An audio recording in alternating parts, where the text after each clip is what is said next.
Bonjour à tous, je suis super heureux aujourd'hui d'accueillir Aline Peugeot que je rencontre.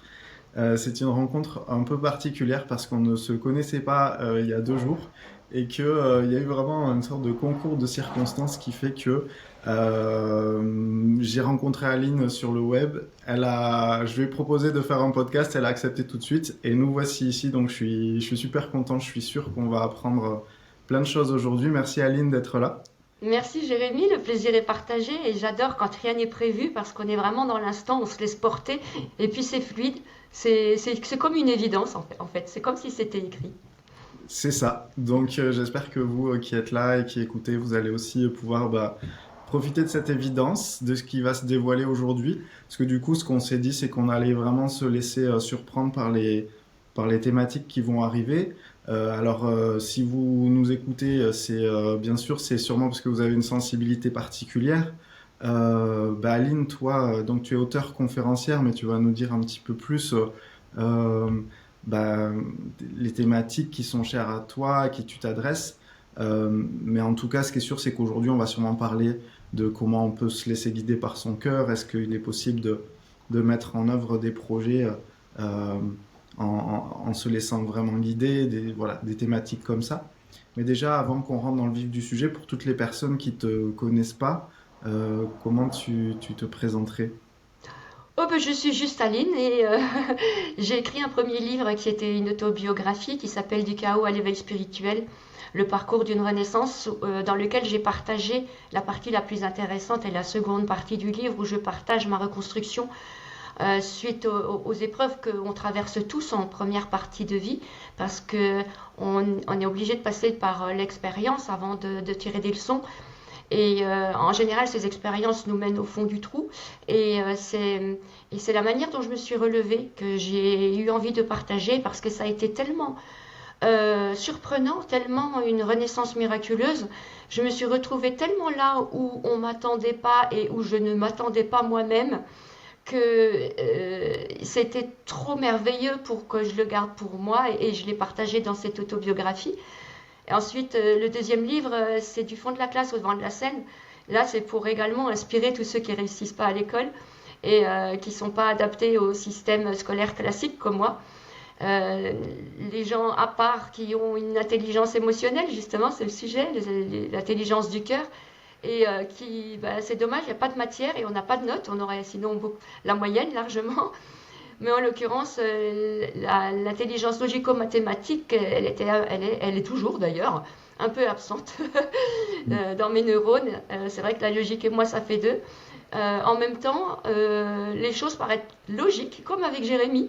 C'est des évidences, ce sont des logiques en fait, mais d'un autre plan que celui terrestre sur lequel on se fonde quand on est dans un milieu scolaire classique. Et donc, je transmets comment j'ai construit ma propre voie professionnelle parce que je rentrais dans aucune case, ayant eu un parcours assez atypique. Et donc, j'ai dû tout construire. Et j'invite les gens à ne pas être sous le joug de l'impuissance acquise. C'est-à-dire que faut pas croire qu'on nous dit tu n'arriveras jamais à ça parce que tu n'as pas fait tel cursus scolaire, tu peux pas faire ça parce que tu es nul en maths, tu peux. Non, n'écoutez rien du tout. Euh, Disons qu'on peut pas le faire à leur façon, mais qu'on peut le faire à la nôtre. Et ça, et voilà comment on retrouve notre liberté. Et le troisième livre qui vient de sortir, c'est justement les. Oh zut, la spiritualité accessible à tous, les fondamentaux de l'introspection. Parce que j'ai beaucoup œuvré dans le milieu spirituel, j'ai donné des stages où j'accompagnais les gens à se reconstruire. Et il y a des notions qui sont incontournables. La démarche, quand on ne veut pas passer par une psychothérapie classique, on peut très bien passer par une quête spirituelle, par juste rien que de se poser des questions existentielles, en fait, c'est le commencement d'un parcours de reconstruction, de quête de profondeur. La profondeur, elle est à l'intérieur de nous, et où on se découvre, on voit qu'on s'est construit par rapport à l'image que les autres attendaient de nous, par rapport à l'identité qu'on a endossée pour être accepté par la société. Euh, et voilà, donc j'invite les gens à se retrouver parce que quand on se retrouve, ben, du coup, on trouve nos compétences, Parce que la société, elle a le chic pour mettre le doigt sur nos lacunes, sur nos faiblesses, là où on ne peut pas réussir. Mais qui nous dit là où on est fort? Il n'y a que nous qui pouvons trouver nos forces pardon, et nos compétences en allant les retrouver là où elles ont été enfouies. En général, au cœur de l'enfant intérieur qui, lui, est aussi lové à l'intérieur de nous et qui n'a plus osé bouger une oreille quand il a compris que quand on pense à côté, quand on pense à part, on est catégorisé marginal. Et quand on est marginal, ça veut dire qu'on n'est pas accepté. Et l'être humain a besoin d'appartenance, de reconnaissance. Donc il va se fondre dans le moule et puis s'isoler de cet enfant intérieur qui, lui, détient toute notre part de créativité et d'imagination et avec lesquels on peut construire justement notre parcours professionnel et personnel. Voilà. Donc, qui je suis, en fait, je transmets mes expériences. Et quand tu parlais du sujet, Jérémy, ça m'a beaucoup parlé parce que il n'y a que ça de vrai, en fait, de faire les choses avec le cœur. Ça veut dire, par une équation logique, le cœur égale l'incarnation égale le parcours égale l'expérience. Donc quand on transmet l'expérience, c'est tellement plus fabuleux, plus profond et plus impactant que quand on transmet une connaissance, que quelque chose qui a été appris ou voilà, un apprentissage. Nos propres expériences, quand elles sont délivrées, elles vibrent. Voilà. Elles ont une vibration, et rien que la vibration, tu dois le savoir aussi, sont des fréquences qui réparent l'auditeur en fait.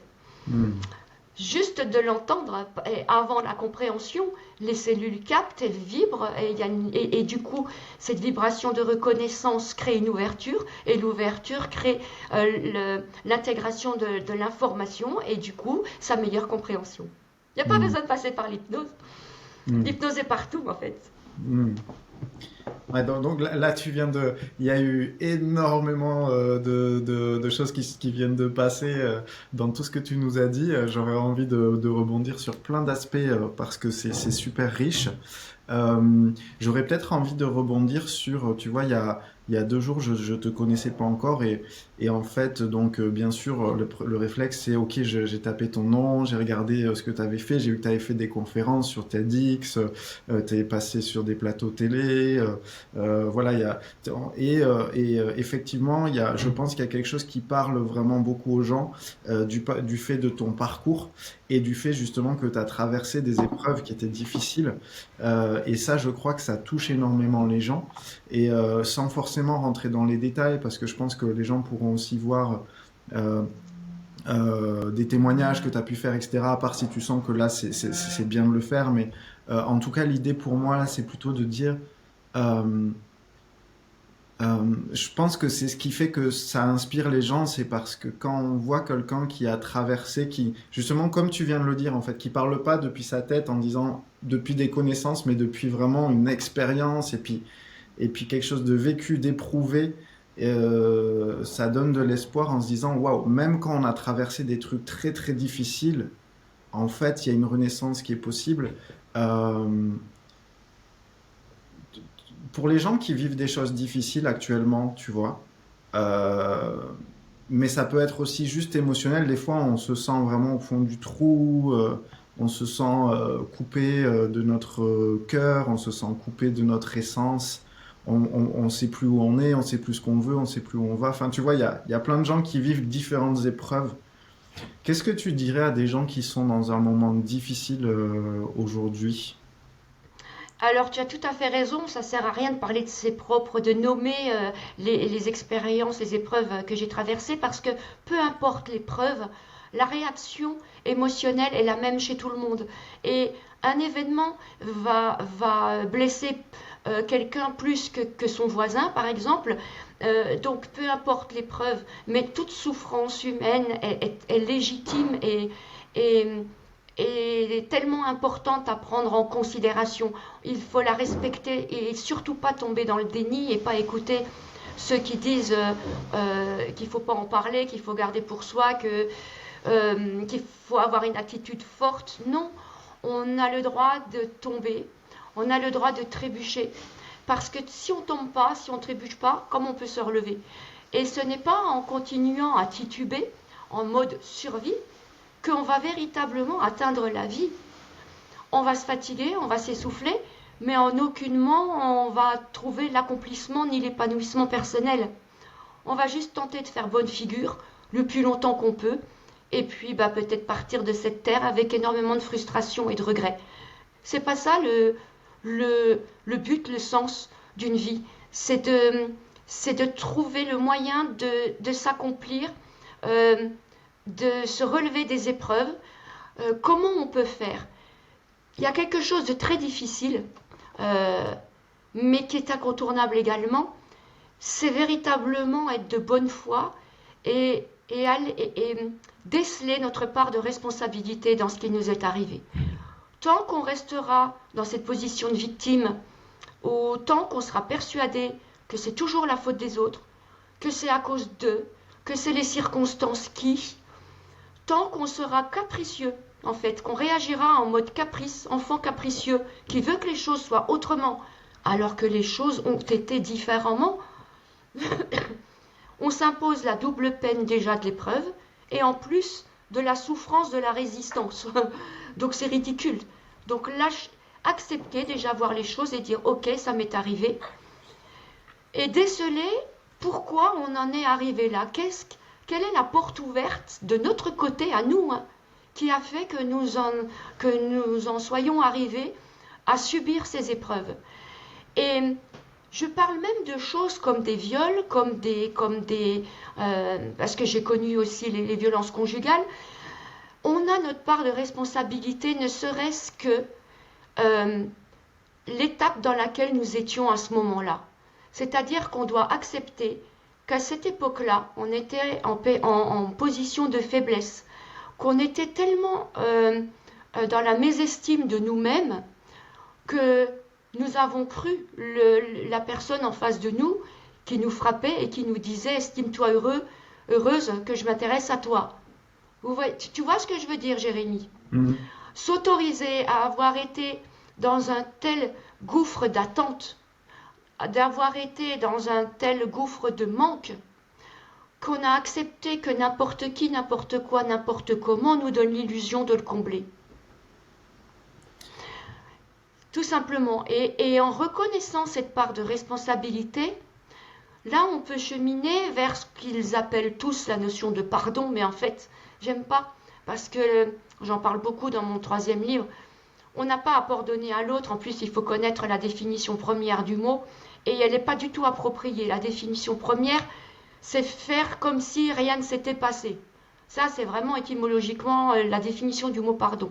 En aucun cas, comme je l'ai dit, la souffrance, elle est à prendre en considération, le préjudice également, et je préfère parler de résilience, c'est-à-dire accepter, accueillir l'impact, mais s'en libérer en disant, ok, c'est vrai qu'à l'époque, j'avais cette faiblesse, j'étais en manque de reconnaissance, j'avais un tel besoin affectif que j'ai ouvert la porte à n'importe qui, même si je ne sentais pas cette personne, c'était mieux que rien. Maintenant, avec cette compréhension, je suis renforcée et je sais ce que je peux imposer en termes de ce que j'accepte et de ce que je n'accepte pas. Tu comprends, Jérémy? Je comprends. C'est assez clair? Ouais, c'est clair. J'aimerais du coup, parce que c'est une thématique que je trouve profondément essentielle dans une vie, c'est celle de la notion de responsabilité, puis la notion de victime. Donc tu l'as déjà dit, mais j'aimerais qu'on prenne un temps pour approfondir ça. Parce que je sais que ça fait bugger, en tout cas moi ça me fait bugger au niveau du mental. Parce que je sens profondément que j'ai toute responsabilité de ma vie. Mais néanmoins, je sens qu'il y a des parties de moi qui n'ont pas encore comme intégré cette responsabilité. Et il y a comme des parties de moi qui sont encore un peu en mode où la vie, quelque part, on l'a subie.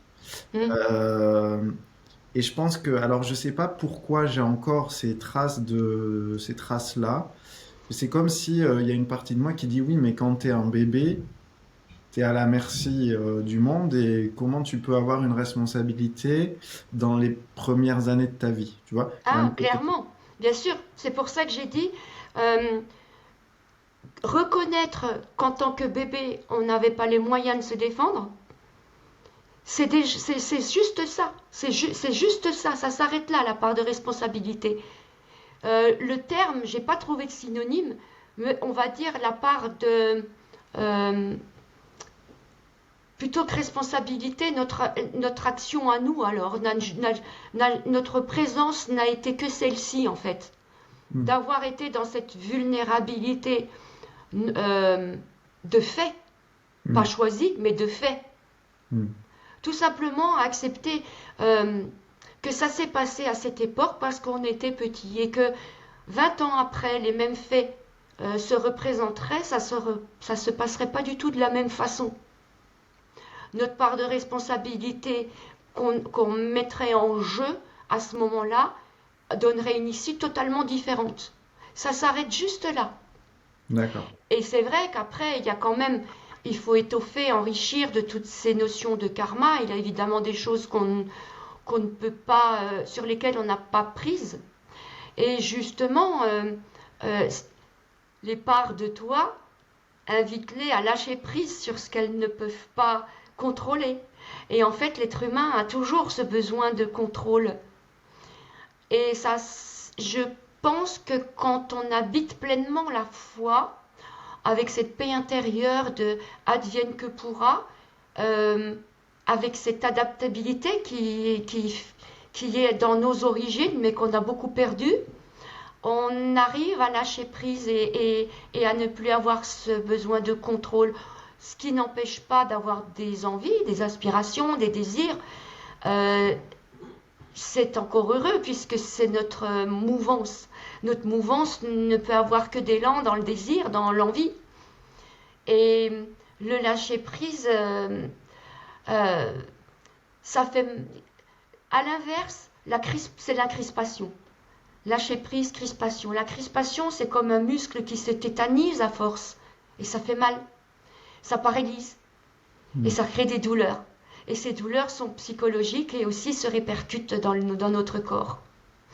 Les maux de dos, les migraines, toutes ces choses sur lesquelles on focalise et qu'inconsciemment nous créent des douleurs physiques. Et quand psychologiquement on lâche sur des choses, c'est une sagesse, euh, c'est une maturité en fait. C'est se séparer de l'enfant capricieux qui voudrait que les choses aient été autrement et devenir l'adulte responsable et sage qui dit bon, bah, les choses ont été comme ça, lâchons là-dessus, j'ai pas eu le contrôle, je n'aurai pas le contrôle.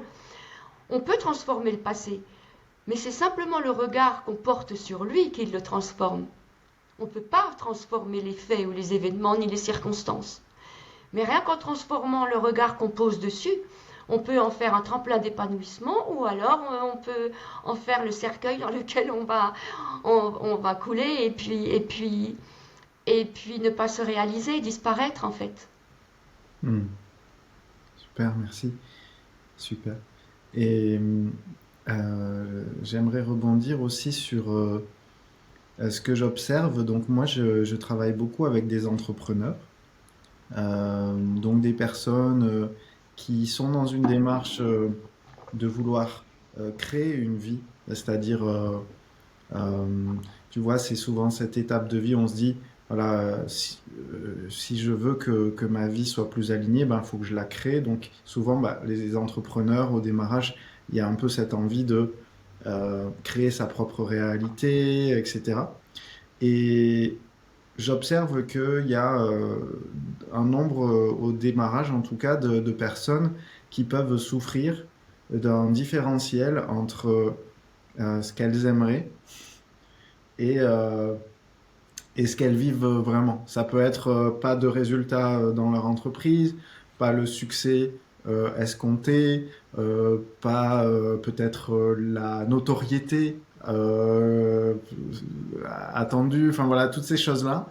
Et qu'est-ce que tu dirais par rapport à ça? Je Euh, dirais par rapport à ça un truc tout simple.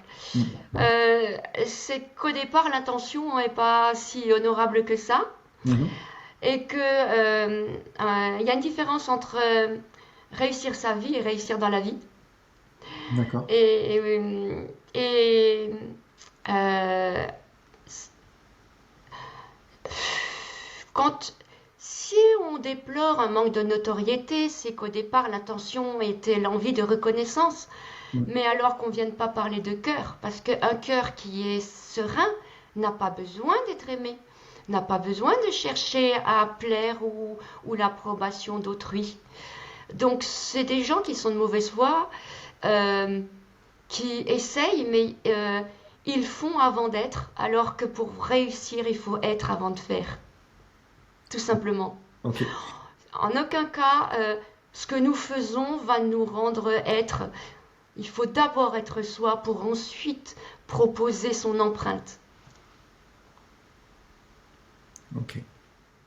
En Et, plus, quand on renonce à la reconnaissance, on trouve bien plus, on trouve l'accomplissement. hmm, ok.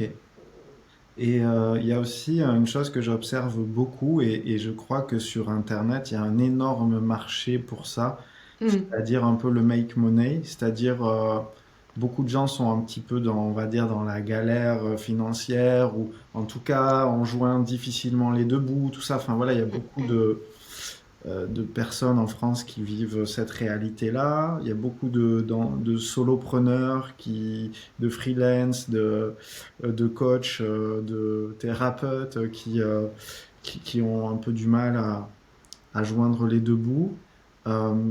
Et j'observe que euh, il peut y avoir aussi une souffrance dans le fait de pas bien gagner sa vie. Hmm. Euh, et là encore, voilà, quel serait ton message par rapport à ça?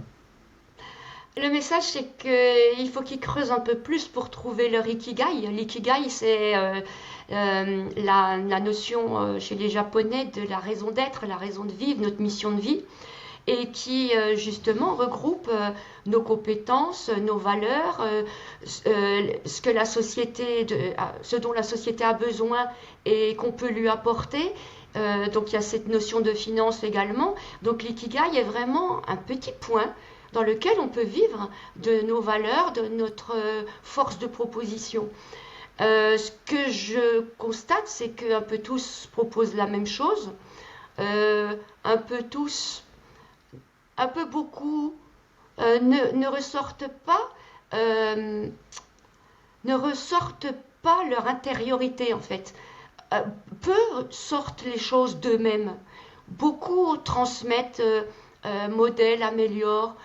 Comme ils disent, se réinventent, mais on n'a pas à se réinventer, on a juste à proposer notre version actualisée, parce qu'on change à chaque seconde quand on est dans l'instant présent. Et euh, en fait, ils jouent sur les mots, et de toute façon, même s'il faut vivre, le cœur n'est pas... Le cœur est vendeur, mais le cœur n'est pas rémunérateur. Voilà, c'est pas sa fonction. Il est là pour le partage, il est là pour la vibration. Et, et justement, dans cette notion d'ikigai, on peut trouver le moyen. Donc moi, je l'ai fait à travers des stages et que j'ai arrêté maintenant parce qu'ils ont tous été copiés et que les trois quarts de mes stagiaires maintenant font mes stages. Donc je les laisse faire. J'ai aucune rancœur.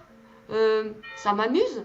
Ça veut dire que partout, j'inspire en fait, quoi que je fasse ça. Puisque si on est copié, il faut le prendre bien. C'est que quelque part c'est un modèle et que c'était bien pensé. Donc je construis autre chose. Et le temps qu'on copie ce que je fais à côté, ben, c'est pas grave parce que j'aurai terminé et je ferai encore autre chose. Les gens sont un peu trop figés dans ce qu'ils proposent. Et on parlait de l'adaptabilité, et je pense que c'est essentiel, seulement il ne faut pas avoir peur. Et tout, constamment être modulable, constamment être aux aguets et vraiment aimer profondément l'autre pour capter les besoins de l'instant. Parce que avant le Covid, les gens n'avaient pas les mêmes besoins qu'après le Covid, par exemple. Et il y en a qui proposent toujours les mêmes formules et qui déplorent que ça ne fonctionne plus en disant oui, les gens ont changé, la société a changé, ça ne marche plus comme avant. Ben oui, mais ton activité module-la avec ce changement. Accompagne le changement. On ne se braque pas dessus. Voilà. Et sinon, un dernier conseil, prendre un travail alimentaire et puis faire quelque chose qui accomplit à côté, comme beaucoup. Il ne faut pas compter sur quelque chose qui émane du cœur, des valeurs pour faire de l'argent. Je pense pas que ça soit... c'est pas le but premier déjà, qu'ils prennent un travail alimentaire comme tout le monde, à côté, au lieu d'alimenter leur frustration et puis de la transmettre après, parce que c'est pareil, c'est pas compatible, on peut pas être frustré de notre activité et proposer une activité de bien-être aux autres. Elle va être complètement imprégnée de notre frustration. Donc l'un dans l'autre, faut pas s'étonner qu'après ça fonctionne pas. Ouais, j'entends et à ce dernier conseil, ce que je remarque, c'est que en fait, il y a aussi une forme de maturation du fruit euh, qui, euh, qui échappe à notre contrôle. Tu as parlé du contrôle, et puis parfois le fruit est mûr, et puis du coup c'est là, et puis on peut vivre d'une activité qui est peut-être notre passion parce que c'est mûr, et parfois c'est pas mûr, et ça on peut pas forcer hacker le système, et je pense que le web vend beaucoup l'idée qu'on peut hacker, court-circuiter, trouver des raccourcis dans la vie, Mm. alors qu'il y a des choses qui...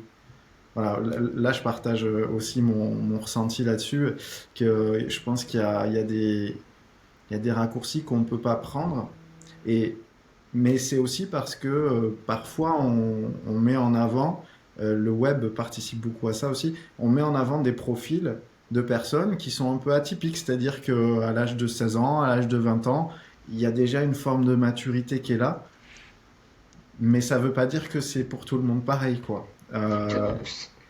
C'est ça, et de toute façon, souvent on vient me demander comment tu as fait pour être connu. J'ai ça. La réponse, elle est simple.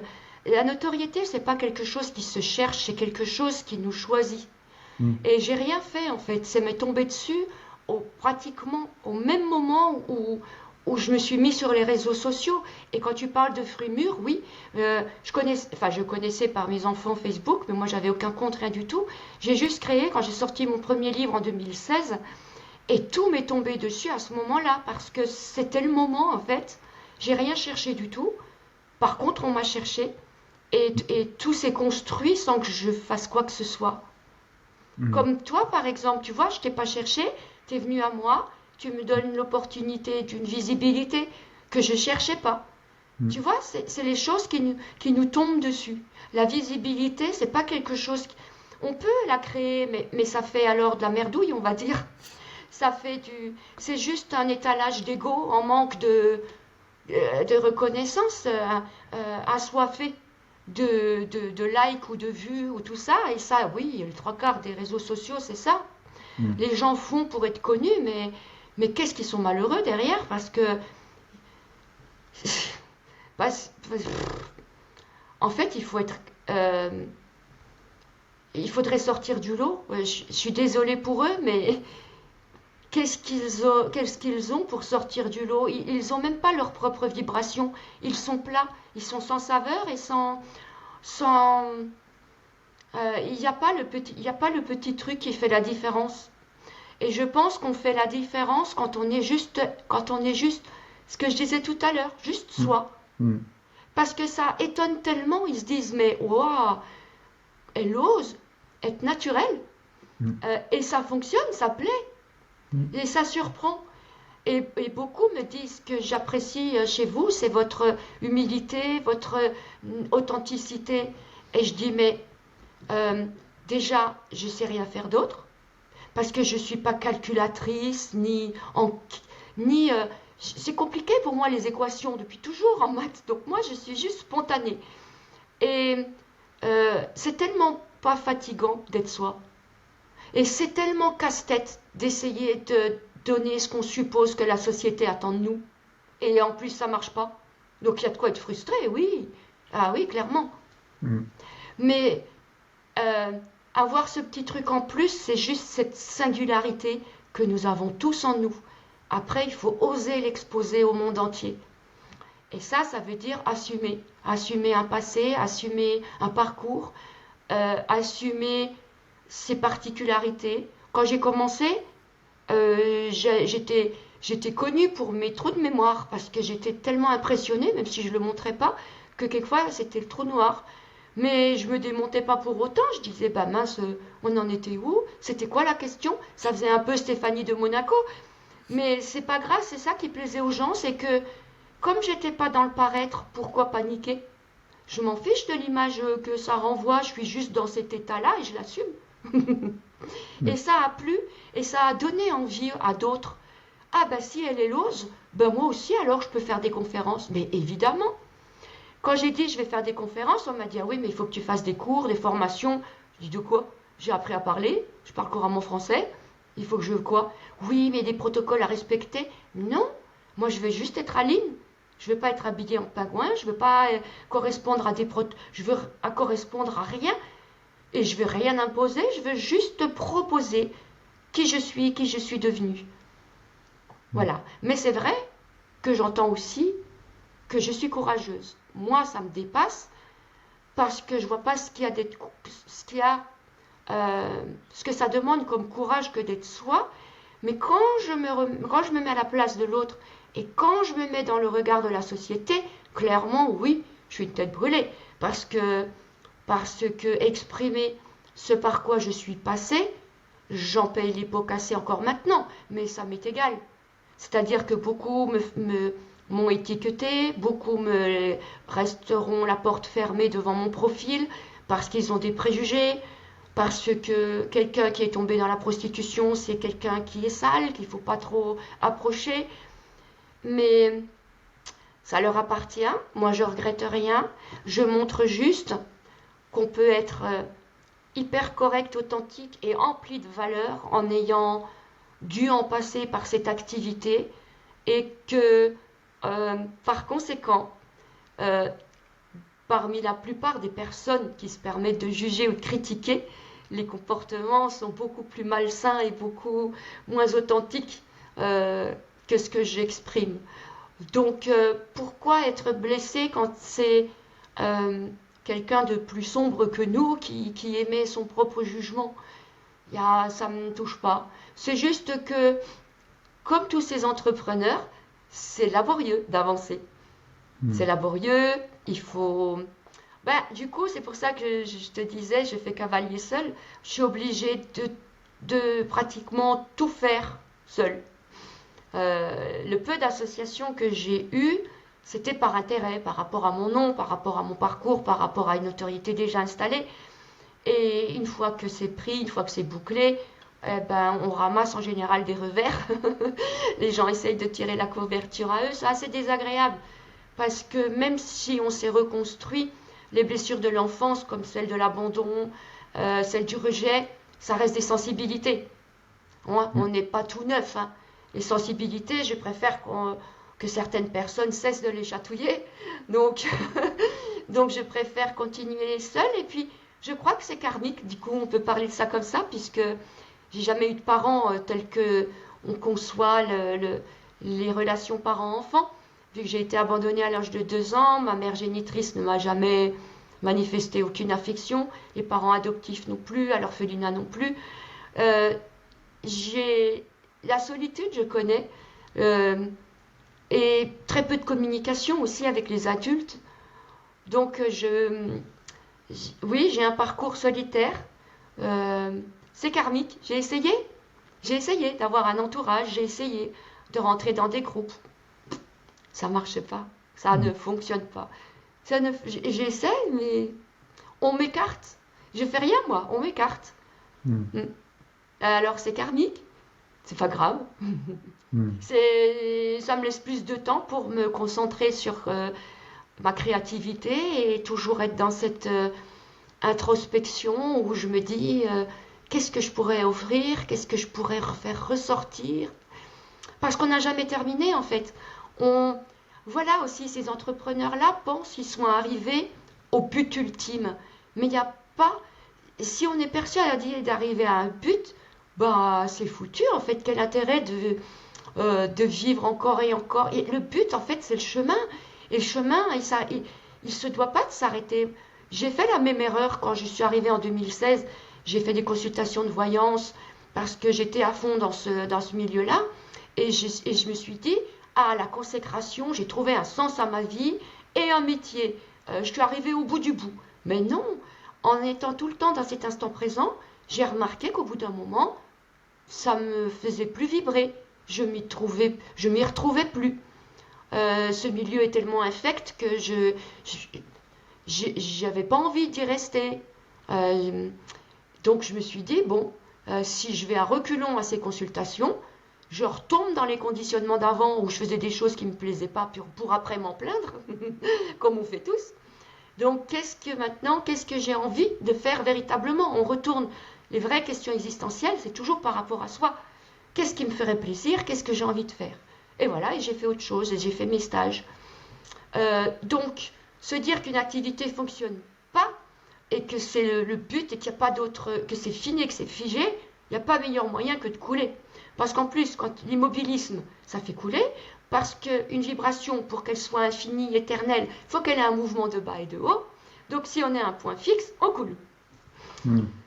Donc Ouais. étoffer et réadapter, et puis vraiment être inventif. Mais ça, il faut aller chercher l'enfant intérieur. C'est lui qui détient tout ça. D'accord, justement, tu vas sur la question que j'allais te poser. Justement, c'est si quelqu'un est touché et par ce que tu dis et il se dit, OK, ça me parle et ça résonne le fait de, tu sais, tu disais être vraiment soi-même, en fait, partir de soi. Tu as utilisé des mots de vraiment se livrer soi, quoi. Enfin, son intériorité, oser. Si ça parle à des gens, ok, si on est touché par ce message, comment on fait? On commence par quoi? C'est quoi qu'est-ce qu'on fait avec ça, quoi? Une fois qu'on a reçu l'info, concrètement, comment on peut s'emparer de ça? Déjà, il faut se détacher des attentes, faut se détacher des besoins de validation des autres. Il faut s'auto-légitimiser. Il faut se dire, je suis quelqu'un de valable. Enfin, il faut arriver à se faire comprendre, à vraiment intégrer cellulairement, comme tu disais tout à l'heure, euh, qu'on qu'on n'a pas besoin de la validation, ni de l'autorisation des autres, ni de l'approbation. Pour ça, il faut s'aimer soi-même et assumer le parcours, trouver qui on est. Il suffit juste de se décaler un peu, puis d'observer l'enfant que nous étions. Euh, notre mission de vie,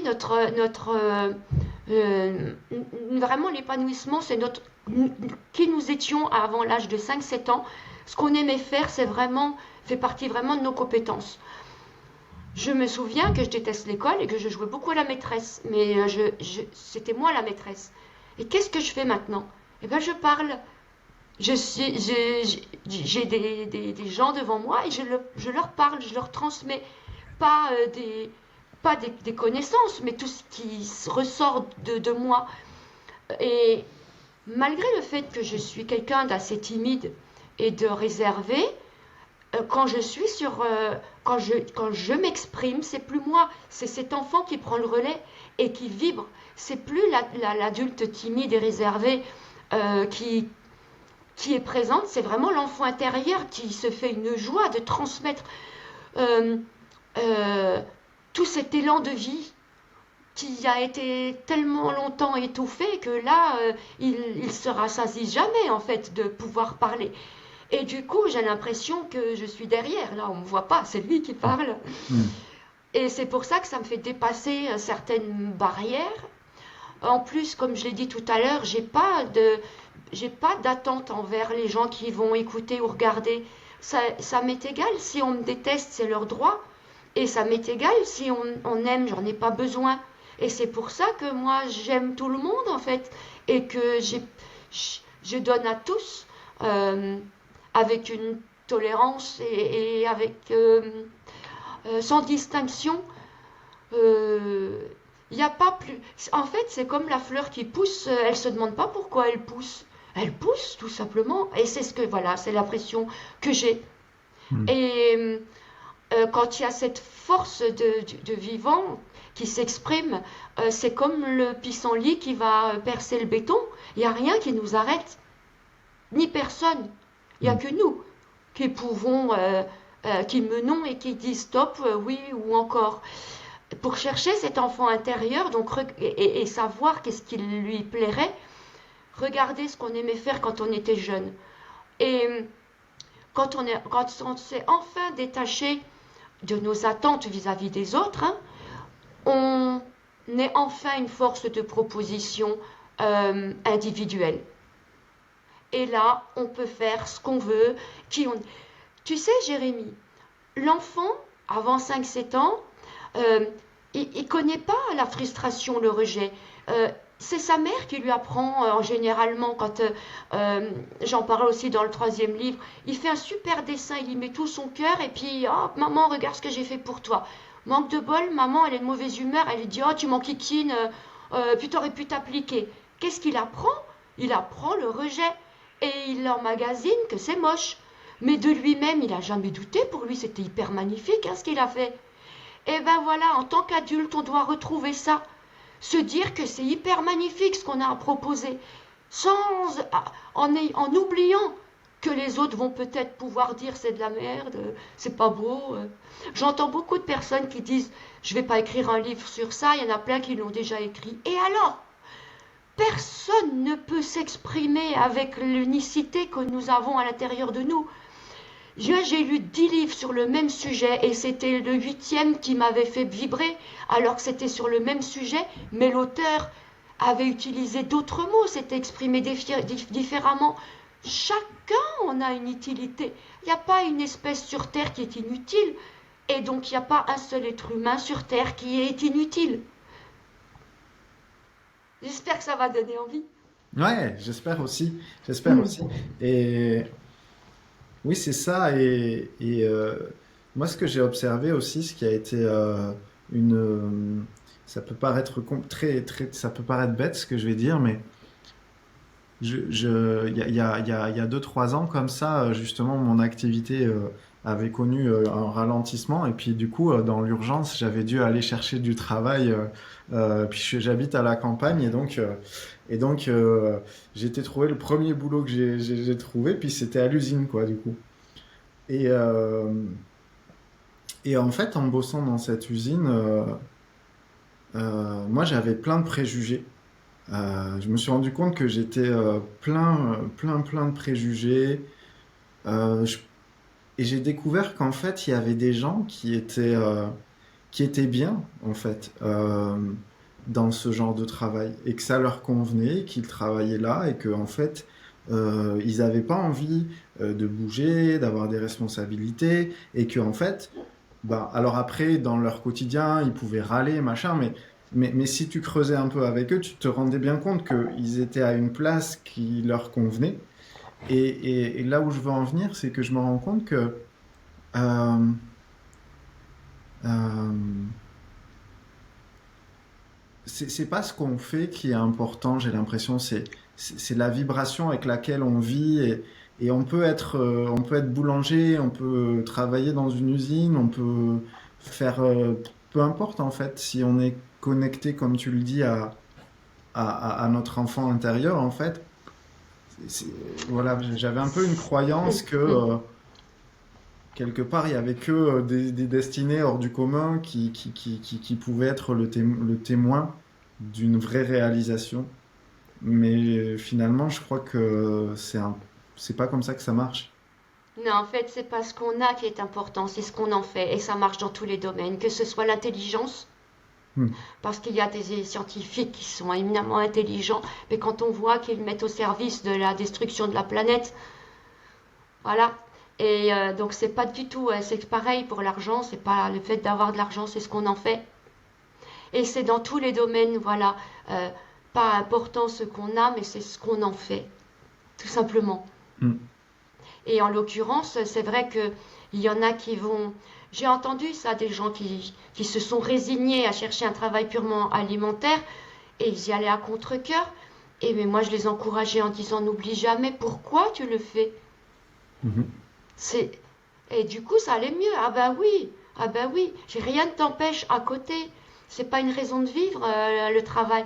Même si nos têtes pensantes disent que le travail c'est la vie, non, c'est pas une raison de vivre, c'est pas un accomplissement en soi. Ça permet de nous accomplir, mais Mm. pas forcément dans la tâche exercée, en l'occurrence, mais à côté. Tout Mm. ce qu'on peut construire à côté. Mm. Oui, et puis on peut. Moi, je me souviens, par exemple, dans une partie de mon parcours, j'ai eu une phase où j'étais à la plonge Hmm. dans un lieu. Et c'était une période où j'étais tellement heureux. Et j'étais tellement heureux, mais c'était dingue, hein. J'étais dans un état de béatitude à ce moment-là. Et pour autant, je faisais de la plonge, quoi. Donc on Hmm. pourrait se dire, franchement, en termes d'accomplissement, c'est nul, quoi, tu vois. Mais à cette époque-là, ça m'a rendu heureux. Et comme quoi, c'est pas vraiment ce qu'on fait qui est important, c'est finalement, c'est plutôt l'état de conscience, la vibration dans laquelle on est à ce moment-là. Exactement, et ça Mm. c'est pareil dans le milieu spirituel ou développement personnel, beaucoup transmettent des règles, des dogmes et des façons de faire et des protocoles et des modes d'emploi. Et je passe mon temps à tout détruire ça, moi, pour redonner la liberté aux gens. Par exemple, quand on parle de l'instant présent, beaucoup disent qu'il faut méditer, méditer en position immobile, comme dans la position du lotus du Bouddha. Et il y en a qui disent oh, ça m'enquiquine, j'y arrive pas à m'y mettre. Mais personne ne te demande de te mettre à cette façon. L'instant présent, c'est juste être présent à ce que tu fais. Tu peux courir, tu peux bouger, tu peux chanter, tu peux tout faire et être dans cet état méditatif de pleine conscience. C'est pas en restant assis. Alors quand ils comprennent ça, ils se réconcilient enfin avec l'instant présent. Et effectivement, c'est pas ce qu'on fait, mais l'état de conscience auquel on arrive à accéder, c'est ça le plus important. Peu importe la manière. Mm. Super, bon, c'est génial. Euh, c'est super intéressant. Est-ce qu'il y a une dernière chose qui te vient à partager là aujourd'hui suite à notre échange avant qu'on puisse... Eh ben, j'ai adoré cet échange, j'ai adoré cette invitation pas prévue du tout, spontanée. J'aime beaucoup et je suis impressionnée par ta présence tranquille, par ton assise. Si j'ai bien vu, tu écris des textes pour des chansons. Ah, alors j'ai écrit des chansons, oui, mais c'est pas mon métier. Ça, Oui, c'est ouais, j'ai écrit des chansons type des chansons des mantras. En fait, c'est comme des oui. mantras les chansons que Mm. j'écris. Voilà, il y a une chanson en particulier qui tourne pas mal. Mais non, après, sinon, je suis coach. Je coach des gens. Alors, c'est l'étiquette, hein. Après, voilà, en gros, Mm. je rentre en présence avec des gens et puis je Mm. les aide. Et j'ai aussi une particularité business parce que j'aide beaucoup des entrepreneurs et j'aime bien, voilà, le côté développer une activité Mm. et tout le concret aussi de la réalité de développer une activité en 2025, quoi. Voilà. Et du Ouais, coup, ouais, oui, oui, 2025, c'est bien de le dire. C'est vrai que c'est pas du tout pareil. C'est plus des anciennes références. ouais, Mm. ça va très vite. Et justement, toi, aujourd'hui, si on veut te rencontrer là en 2025 dans ton actualité, c'est quoi le mieux? On peut aller où? Sur YouTube, sur Google? Ça, c'est quoi le chemin? Euh, oui, juste taper mon nom dans Google, il y en a partout. Ok, donc Aline Peugeot, Oui, on te trouve, c'est tout. voilà. Hmm, Voilà, ok, oui, super. Et du coup, on oui. trouvera aussi les dernières choses que tu proposes, ton dernier livre qui s'appelle comment? Euh, la spiritualité accessible à tous les fondamentaux de l'introspection. Ok, super. Hmm. Et puis, tes propositions de stage, tu fais toujours... Cela pour l'instant j'ai arrêté parce que mes stagiaires se débrouillent très bien en les faisant eux-mêmes. Ok, Et là pour l'instant avec mon compagnon on s'est lancé dans l'artisanat. d'accord. Euh, beaucoup d'articles en bois, en cuir, en terre, inspirés de la spiritualité amérindienne et celtique. Et on tourne et on a tout juste commencé fin de l'année dernière et on commence à tourner dans la région et on va participer à des salons un petit peu partout dans la France.